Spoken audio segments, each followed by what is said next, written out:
Welcome to Mission Evolution Radio Show with Gwilda Wiyaka, bringing together today's leading experts to uncover ever-deepening spiritual truths and the latest scientific developments in support of the evolution of humankind. For more information on Mission Evolution Radio with Gwilda Wiyaka, visit www.missionevolution.org. And now, here's the host of Mission Evolution, Miss Gwilda Wiyaka.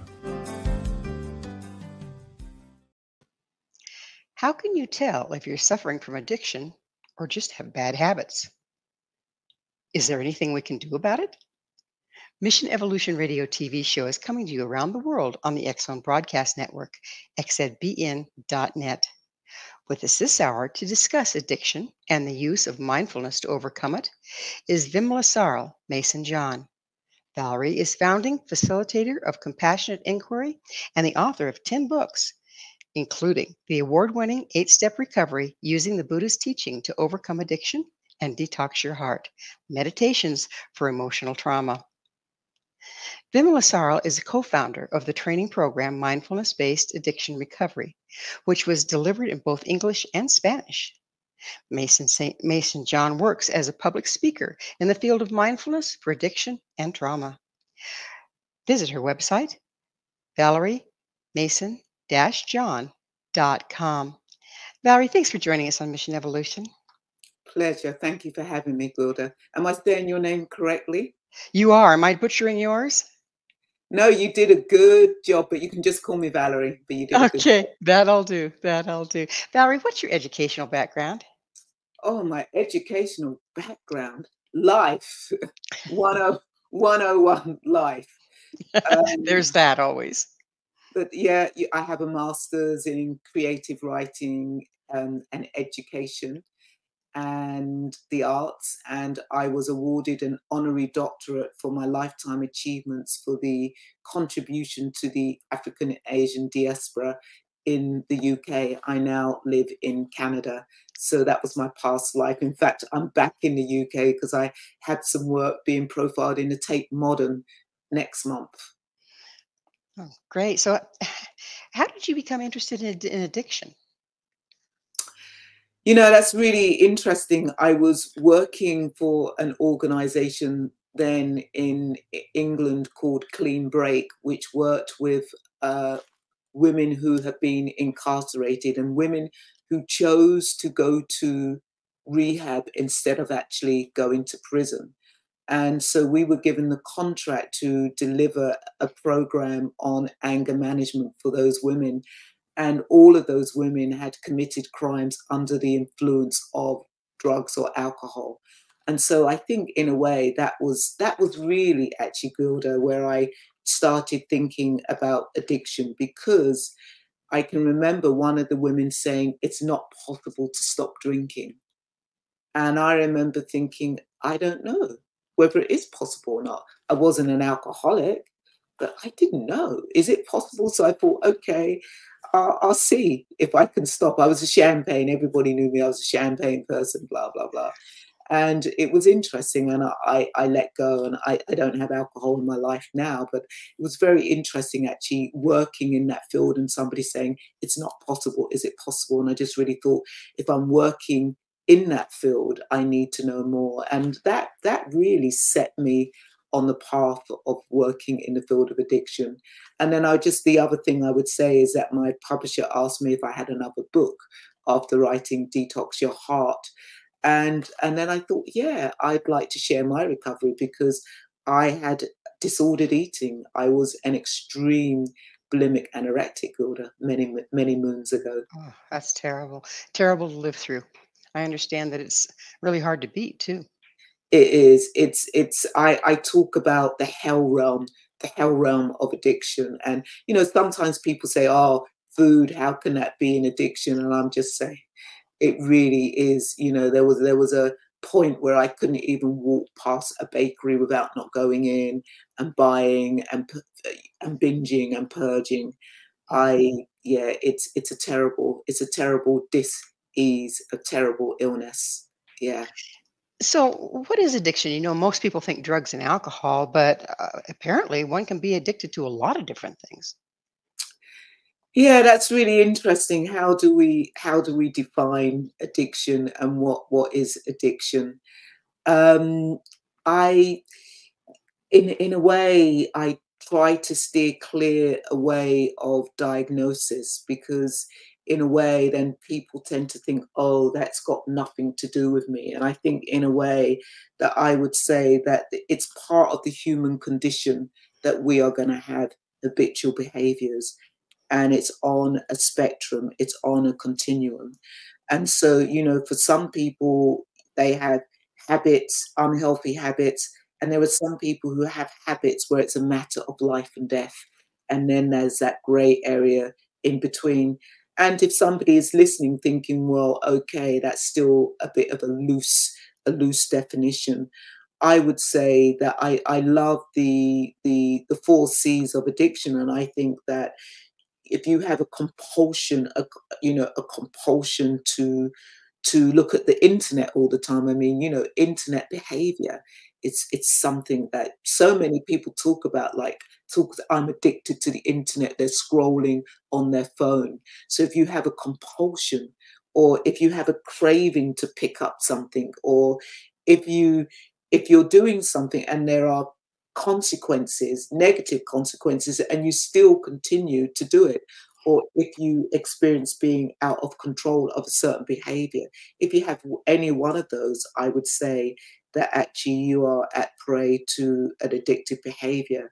And I do want to see that. I think there's a bad press about, oh, somebody's got addiction, they're really bad. We have to really see that addictive behaviors are often adaptations. They're often normal responses to abnormal things that were happening in childhood. And I think this is really, really important.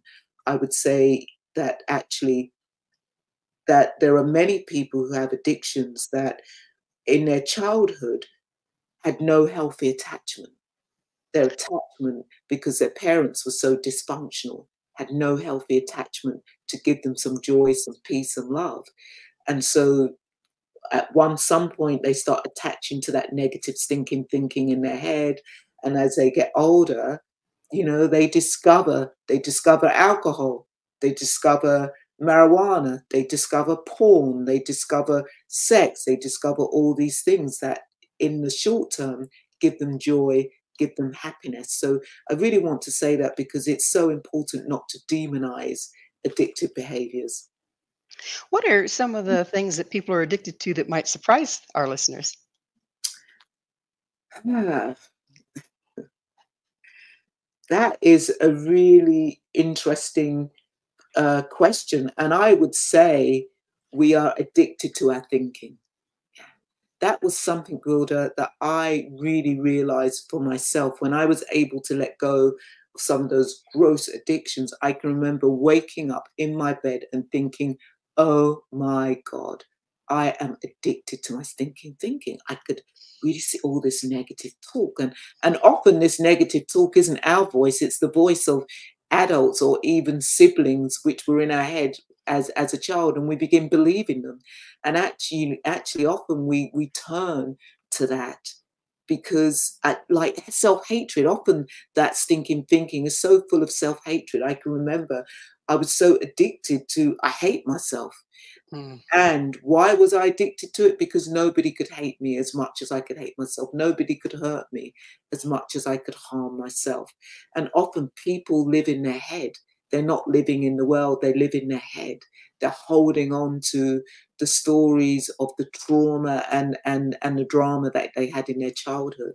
So that's something that I think people can be really surprised at, that they are addicted to their thinking.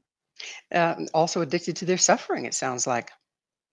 Yeah, it's interesting that you say that, because if we look at the Buddhist teachings and we look at when the Prince Siddhartha became awake, I mean, the word Buddha means awake. When the Prince Siddhartha became awake, it said that his first discourse said there was addiction to hedonism, which was lowly, coarse, and unprofitable, and there was addiction to self-mortification. And that self-mortification is that suffering aspect, which is also lowly, coarse, and unprofitable. And what we need is the middle way. So yeah, some people are addicted to their suffering. Yeah. That's just a scary thing, because if you're addicted to it, you're going to spend your whole life suffering, really, because you create it, don't you? Well, this is the thing, isn't there? There is that we're all going to suffer. That in this, it's not that life is suffering. And I think this was really important for me, because I actually thought that there was something wrong with me because I was deeply suffering. So in a way, I think often, in a way, I tend to think of suffering more of a malady. And actually, it wasn't until I read one of the Buddhist teachings, the First Noble Truth, that said that this life will bring suffering. Not that life is suffering, but because we're born into this human condition, because we will age, because we will get sick, because we will die, we will suffer. And we call that the first start of suffering. We cannot avoid suffering. We can't. It's like if your loved one, Gwilda, dies, you're going to suffer. There's going to be pain. However, what we get addicted to is what we call that second arrow, or that second dart of suffering. And that's the story of, it's not fair, it shouldn't have happened to me, something's wrong with me, life is crap, etc. And that's what we get more addicted to, because the first start has gone. Got it. It's no longer there. Well, it's time for us to take a station break. Valerie and I will return very shortly, so don't go away. This is Mission Evolution, www.missionevolution.org, and we're coming to you around the world on the X Zone Broadcast Network, xzbn.net.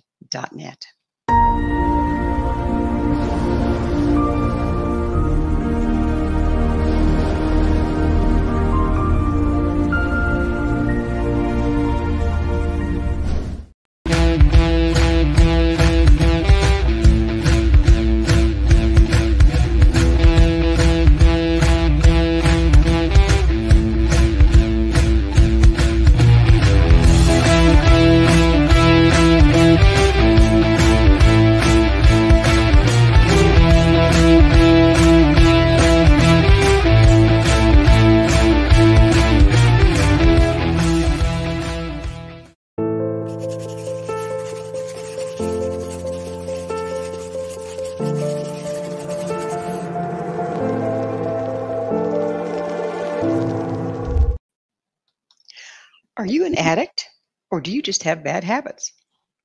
With us this hour discussing addiction is VimalasaraI Mason-John. Valerie is the author of 10 books, including First Aid Kit for the Mind, Breaking the Cycle of Habitual Behaviors.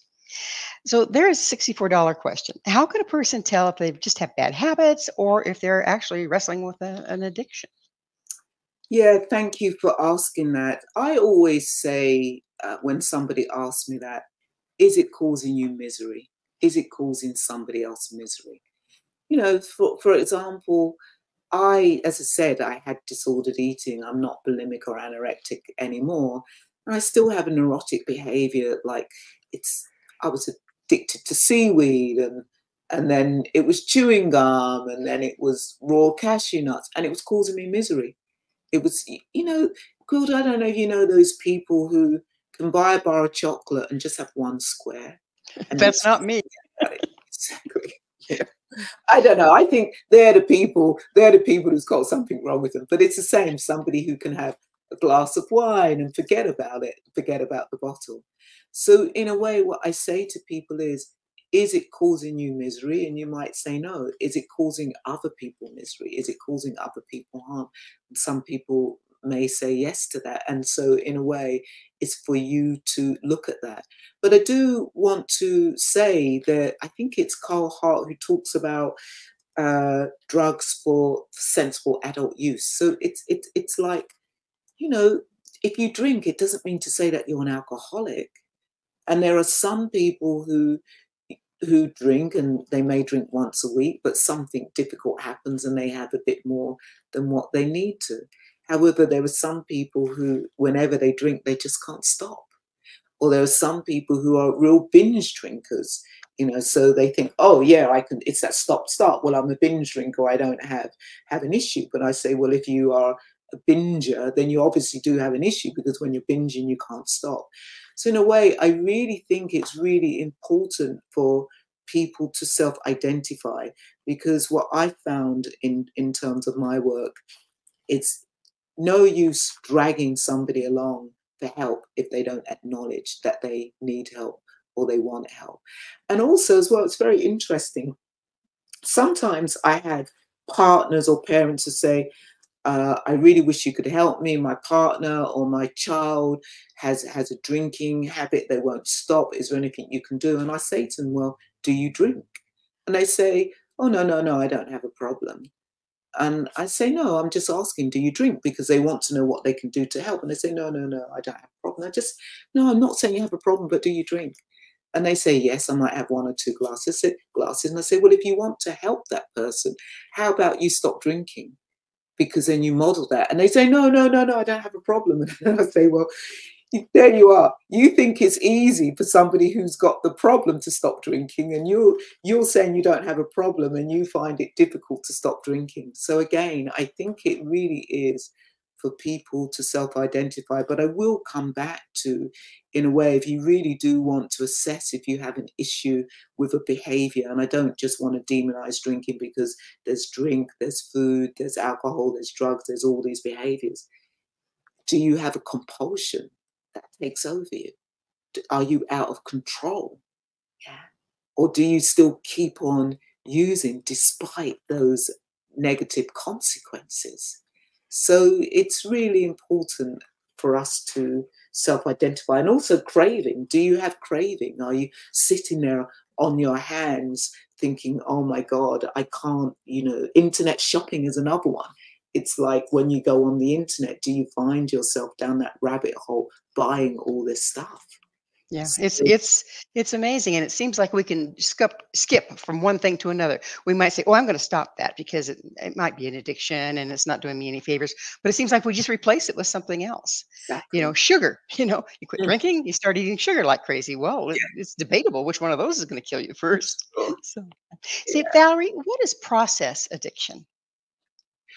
Process addictions are more those things like sex addiction is more seen as a process addiction if it's not combined with drugs, because there is an addiction called gym sex, which is something that in some of the male communities, more often it's in all communities, but dominant in male communities.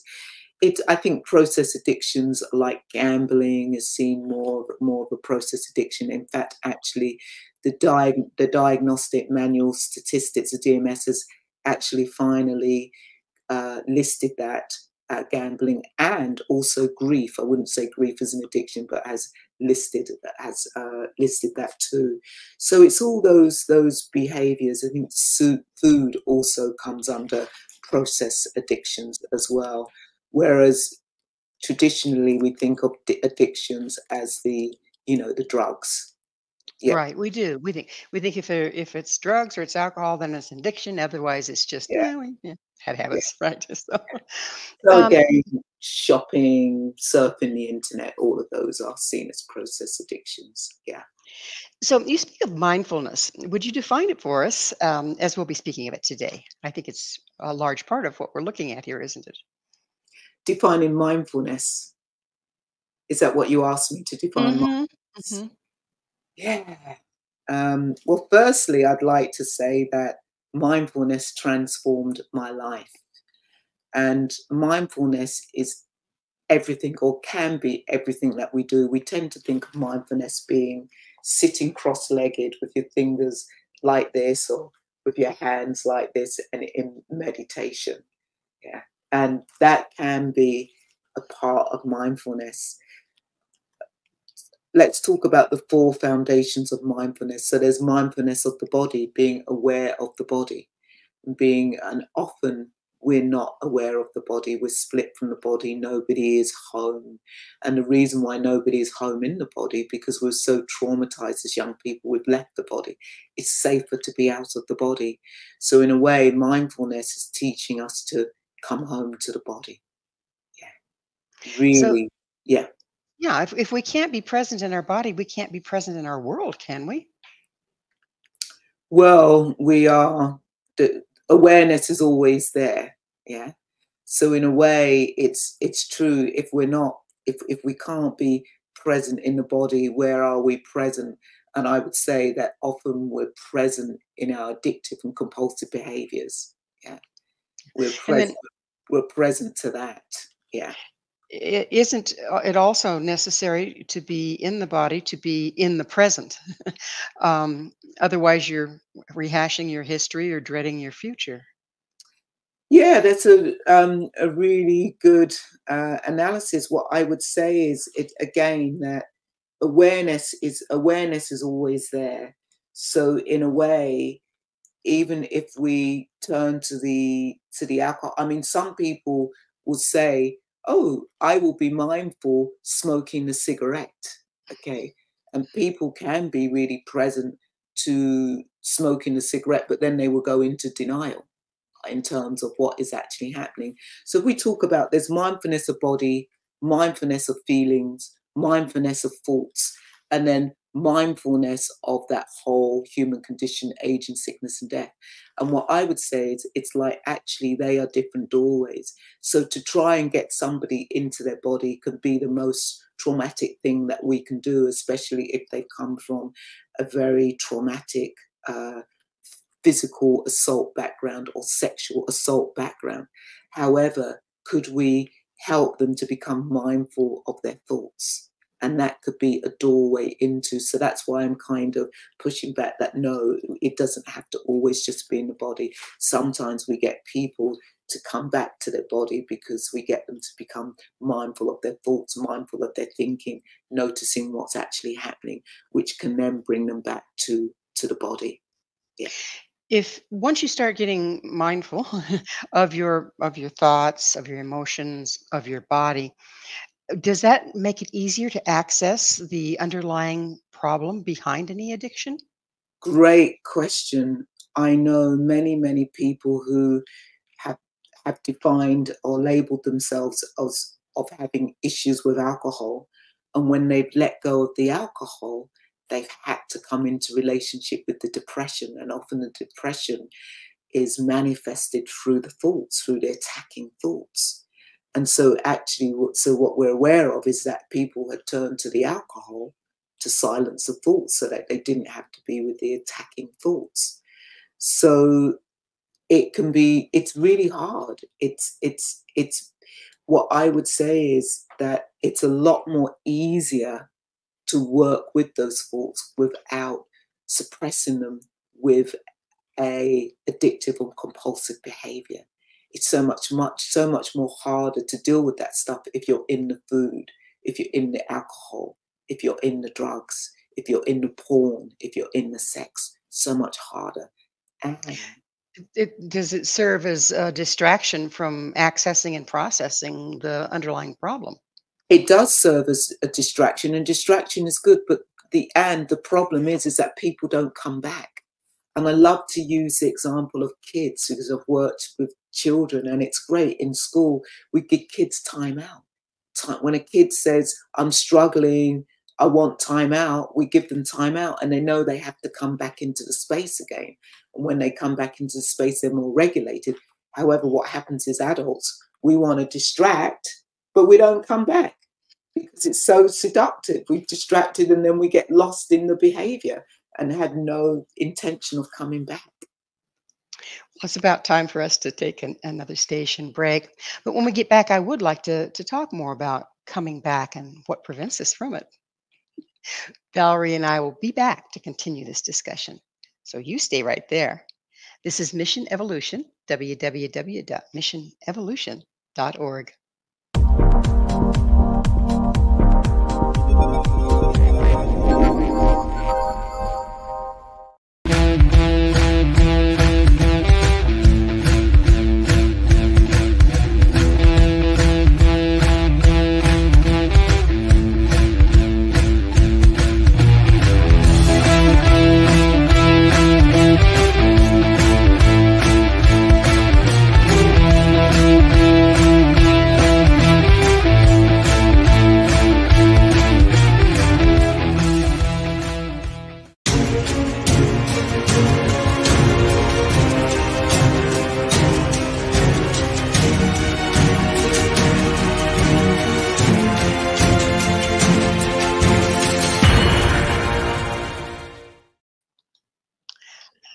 nothing more than our thoughts and feelings?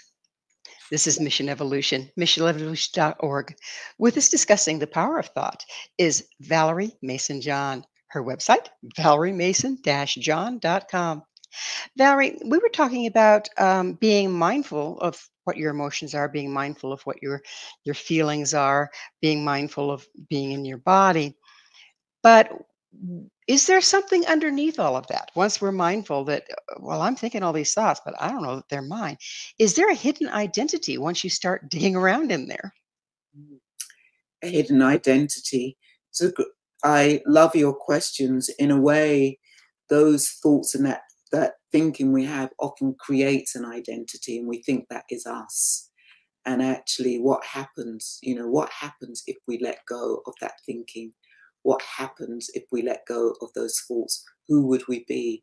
And that is often the scary part, because I think, as you're saying before the break, why don't we let go of these things? Well, we don't let go of these things because these are behaviors that have protected us. These are behaviors that have kept people safe. These are behaviors that have kept people out. So who would I be if we let go of all of this? And that is really scary, especially if that's been your identity for so many years, And also, it's like, you let go of that, do you have to start taking responsibility? Sometimes, Anything but that. yeah, yeah.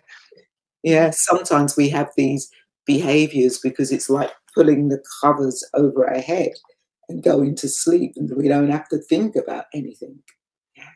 And then all of a sudden, you take the covers off, you let go of these behaviors, and you have to start being responsible. Isn't there a certain amount of bombardment when we set aside the habits or the addictions and are confronted with what's lying underneath them? There is, and so I often say that actually people who are really struggling with behaviors, then it's important to have some help, that you don't have to do it on your own. I would say for myself, if I had reached out for help a lot earlier, I don't think that I would have been in my disordered eating for so long. And I think there's something again that we tend to think something is wrong with us because we can't get it together, we can't stop. And we give ourselves a hard time, and there's this shame and guilt. And I think for me, what I've realized and what many people realize is it's not about what's wrong with us. It's like, what happened to us is the question. And if we could really step into that, there's a very beautiful teaching that the shamans that the shamans talk about, that it's said that when somebody is spiritually, mentally, physically, emotionally sick, that they're taken to a shaman, they're taken to the healer, and the healer will ask a series of questions. And the first question is, when did you stop singing? So again, it's like not what's wrong with you, but what happened to you? When did you lose your voice? You may have literally stopped singing because somebody said, shut up, you have a terrible voice. That may have happened. But there are many ways that we can lose our voice, when adults don't listen to us. And then there's the question of when did you stop dancing? And again, that play, when did you stop dancing? We know that actually, if young children experience sexual abuse or physical abuse, the play goes, they stop dancing. They go inwards. They lose something. Or we know when a parent says, I'll give you something to make you cry, shut up, or I'll give you something to make you cry. Or when a parent says, man up, stop acting like a sissy. Yeah. Or when people start looking at your body inappropriately, start touching. Those are all things that stop us from dancing. Yeah. And that's why we can turn to these addictive behaviors. And the third question is, when did you stop being enchanted by your own story? And there are many people who so traumatized. I mean, I think of people who have to grow up in a war zone, people who have to grow up in poverty, right? And then when did you stop being able to dwell in the sweet territory of silence? So of course, when we have these addictive behaviors, we're often we're trying to shut down all that noise. And it's almost as if that behavior gives us a silence, because the only thing you're thinking about is the behavior, is the substance or the behavior. So, yes. Do those obsessions, those obsessive thoughts, the cravings, do they often are sitting on top of something else that you do is just too painful to look at? Mm. You know, it's what it's sitting on top on, Gwilda, is like when we're activated, when we're triggered. So basically, we have 6 sense doors. The mind is a sense door too. So when one of the sense doors has contact with a substance, or it can be you're walking down the road and your nose has contact with the smell of cigarettes, there is going to be hedonic tone in the body. There's going to be feeling. You can't avoid feeling when there is contact. So when we get activated with contact, it could be looking at somebody's face, that your eye has contact with the face. There's a trigger and there's an unpleasant feeling arising in the body, and it's really unpleasant. Or it could be really pleasant, or it could be neutral, nothing much going on. And often we want to move away from the hedonic tone that is being experienced into the body. And we move away from it by going into thought, by going into thinking. And we act out of that. So yes, underneath all of that is feeling, is hedonic tone in the body, which again, I didn't get through, is the foundation of what is mindfulness. There's the 4 foundations, is the foundations of body, the foundations of feelings, the foundations of thoughts, and then what we call dharmas of the reality of life. So yes, under all that thinking, under all that bombardment is the feeling in the body that we're often moving away from. So, on the other hand, if we do become mindful and start digging through the things that we've stacked on top of what we don't want to feel or look at, isn't that the road to self-discovery? Yeah. And I do want to say that people who have had addictive behaviors, compulsive behaviors, that's been part of their self-discovery, and they can't get out of it, this loop, they're stuck. You know, it's like they've done so much self-discovery, but they can't keep on moving.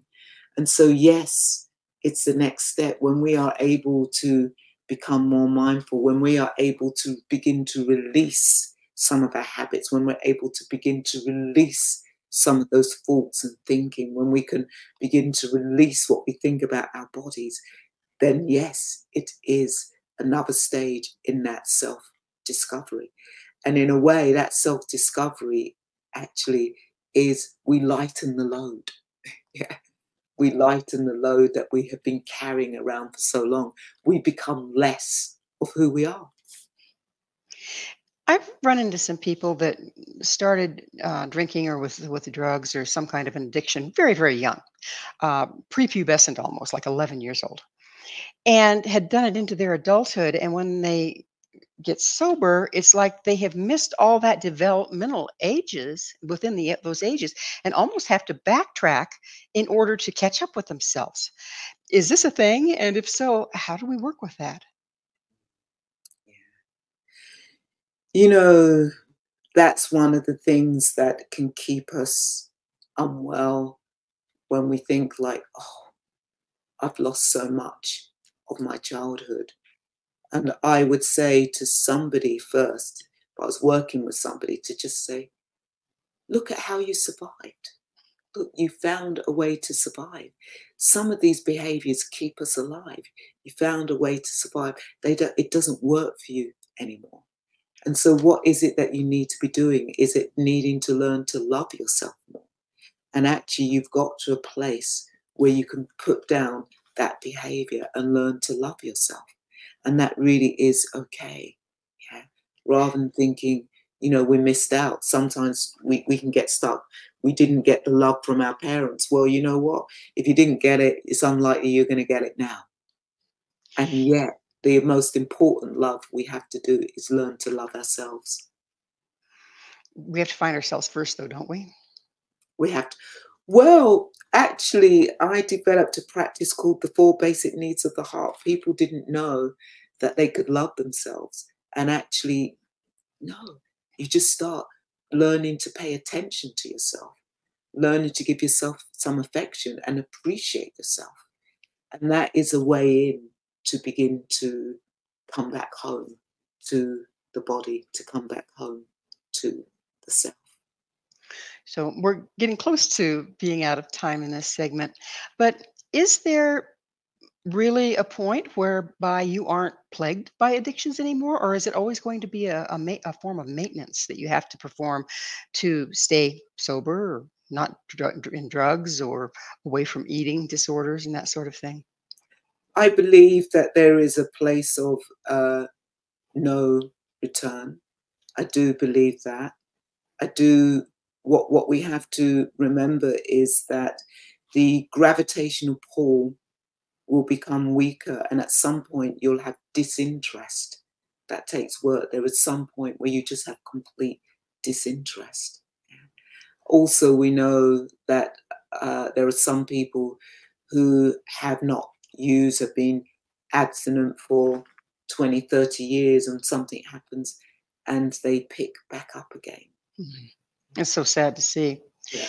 Well, it is that time for us to take another network break. Please stay with us as Valerie and I continue to explore the many faces of addiction. This is Mission Evolution, www.missionevolution.org.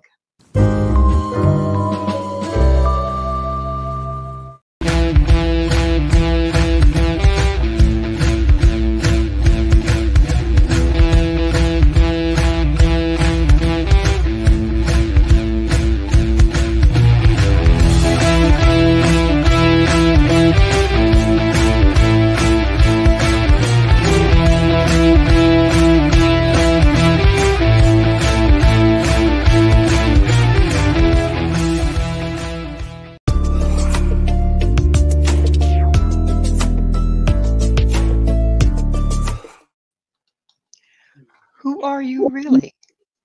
This is Mission Evolution, missionevolution.org. We're continuing our discussion with Valerie Mason-John. Her website, ValerieMason-John.com. Valerie, what does it mean to see through the illusion of self?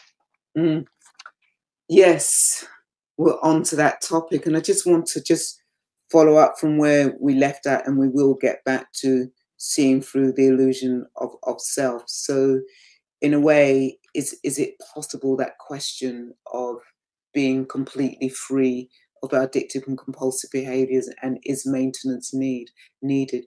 Yeah, life changes. I think there's something about guarding the sense doors that, for myself, I don't like to be in an environment where there's alcohol and drugs 24/7. That's not conducive for me. I choose that. So there is something about guarding the sense doors. Yes, I can be in that environment for a short while, and I don't think I'm going to pick up. And however, I wouldn't want to be socializing in that context. And then just coming back to your question of what does it mean to see through the illusion of self, you asked me earlier, Gwilda, what were some of the things that might surprise people that we're addicted to. And actually, just in that break, I just thought, yes, of course, we're addicted to the self. You know, that is our biggest addiction. We are addicted to the self. So in a way, coming to your question of what does it mean to see through the illusion of self, so coming back to your question, what is the self? What has made up the self? Yeah. So for myself, it's like, what's made up the self? Society projects black onto me. I can identify with black. Society might project woman onto me, or queer onto me, or non-binary onto me. Do I step into those identities? So in a way, seeing through the illusion of self is firstly just seeing the stories that we live in, just seeing the fabrication. And perhaps let's look at it this way. I think it's easier to begin to understand this in the sense of, if any of you are listening and you've been in love with somebody, yeah, And I always say, often, what are we in love with? Are we actually in love with the person, or are we in love with the story of the person? And guarantee at some point, the in love breaks, because we begin to see the person who they really are. And we begin not to just see being in love with the story. So of course we can have a beautiful romantic relationship. However, we often are fabricating. We're fabricating who this person is. And so in a way, we are in relationship with the story rather than the actual person. And so again, coming back to ourselves, what is the story of you, Gwilda? What is the story of you? Yeah. You know, if I said to you, where is Gwilda? What would you point to? Where is Gwilda? A question, where is Gwilda? That is a good question, because we're everywhere, really, aren't we? Yeah. In infinite space, can you pinpoint where you actually are? You know, where is the mind? Can you really pinpoint where the mind is? Where is the interviewer? What would you be pointing to? What is the interviewer? What is Gwilda? Somebody would say Gwilda is this, somebody would say Gwilda is that. What is the truth? So in a way, that seeing through the illusion of self is one thing of seeing that we're not fixed, okay? That we're not fixed. We are changing moment by moment by moment. Yeah. And actually, really, when we begin to see through the illusion of self, we won't be so triggered and won't be so activated. We won't experience hurt so much. Oh, they hurt me. Oh, I'm feeling this as if my feelings are part of me. Well, our feelings are separate. And guess what? Just move my hand. Guess what? We can let go of the feelings. They can drop. You know, this is my peyote palacento stick. I'm holding on to that. This is me. I'm holding on to me. This is me. But actually, if we begin to let go, yeah, and let it drop, just drop, yeah, and there is peace in that. Yeah, this is not me. This is not mine. This is not I. There is peace. When somebody hurts you, what are they hurting? They're hurting the story that we have formed in our head. When I experience being slighted, when I say I feel harmed, that's a story. That's not a feeling, okay? And actually, what it is that somebody is trying to challenge the story of myself in my head. So what? So, and If we're limited to the stories that we tell ourselves about ourselves, we become pretty shallow, don't we? well, again, I don't want to demonize these stories and say that we become shallow, because we, you know, to live in this world, we need a certain part of story. You know, I need to know the story that if I sit on this chair, it's going to support me. Okay. So we need to, you know, at some point, we need to kind of live in the story and also know that the story isn't true and it's not fixed. That's the thing. So so in a way, I don't want to demonize stories and say stories are really bad. All I'm saying is just check that story. Often it's not true. Yeah. And or be able to let it evolve rather than try to cement it. So, Exactly. Valerie, it's that time in the program when I get to ask you, what's your mission? What's my mission? Hmm? You know, my mission is the uplift of people. Really, I think I've dedicated the rest of my life to be of service to the human condition. What Yes. more could I say? And it is about definitely to be of service for the human condition and to help the human condition to have more freedom, to have more peace. Yeah, Peace would be a beautiful thing, wouldn't it? it So, is, and it's possible. so tell me, do you have to be a Buddhist to be able to be mindful? Absolutely not. You know, Buddhists do not have the monopoly on mindfulness.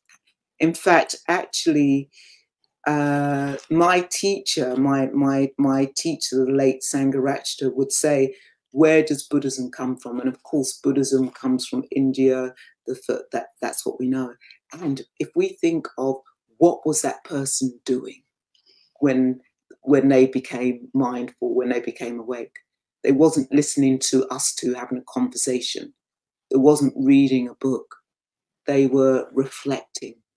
They were in meditation, reflecting on the mind. Anybody can be mindful.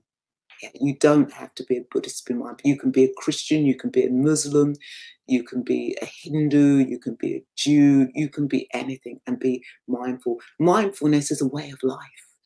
It's not a religion, it's a way of life.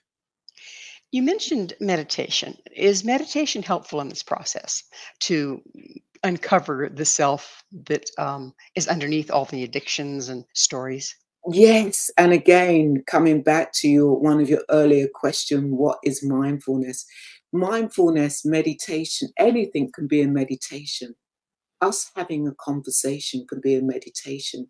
Can I be fully present here now with you now?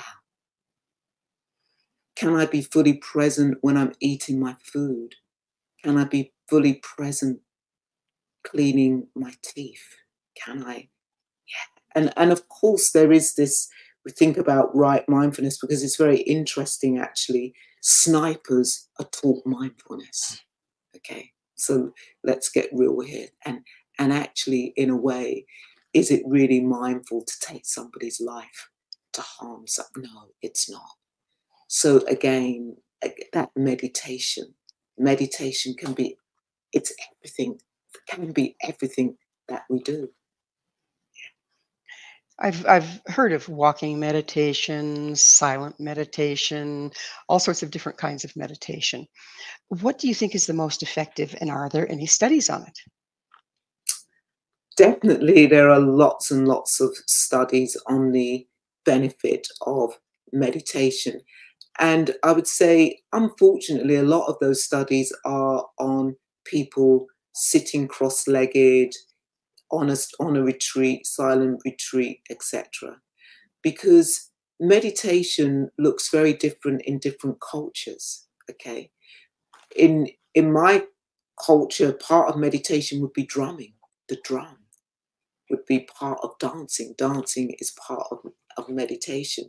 So again, I think often when we think of meditation, we think of sitting cross-legged, or there is walking meditation, but there is, as I say, everything is meditation, and there needs to be more studies and research on the impact of drumming, on the impact of dancing, on the impact of breath work, on these different ways.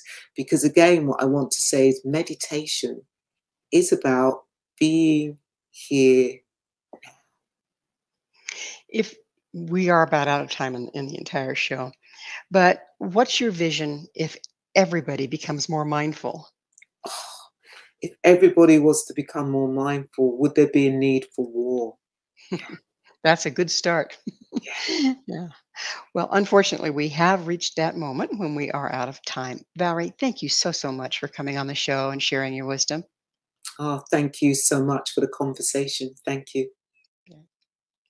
Our guest this hour has been Valerie Mason-John, the author of 11 books, including First Aid Kit for the Mind, Breaking the Cycle of Habitual Behaviors. To find out more about Valerie, where you can find their books and all they have to offer, visit their website, ValerieMason-John.com. This has been Mission Evolution with Gwilda Wiyaka. For more information or to enjoy past archived episodes, visit www.missionevolution.org. But please be sure to join us right here next time. This mission will continue, bringing information, resources, and support to our evolving world.